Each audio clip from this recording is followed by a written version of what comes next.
ओडिशा अमला संघ केन्दुझर शाखार मीडिया संपादक आज आम समस्ते एकाठी हो अमला भाई माने भौणी माने समस्ते आम सहित अच्छा आम केन्दुझर जिलापाल को मेमोरेंडम देवाई आसलु जहाँकि आज 15 तारिख सारा ओडिशार प्रत्येक जिला हेडक्वार्टर रे समस्ते अमला माने मेमोरेंडम देउछंती आम केन्दुझर जिला तरफ वर्तमान प्रदान करके आसिलु।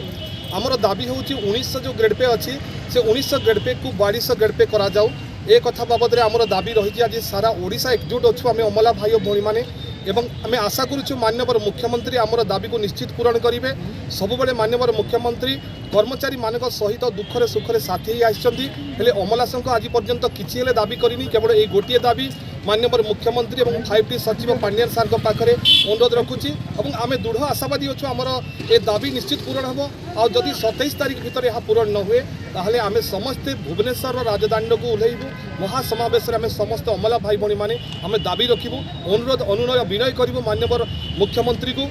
आवश्यक तले जदि 27 तारिख भितर किसी न पूरण हुए ताहले आमे कलम छाड़ आंदोलन हो बा सरकार सहित असहयोगर कथा आम रखिबू आगे सरकार को पुओ झील भाव में आम विनय अनुनय करूँ नहले गोटे अबुझा पुओ झील पर आम सरकार पाखे अड़ी बसबू ये हूँ आमर निष्पत्ति आज आम जिलापाल बाबद मेमोरेंडम प्रदान करूँ।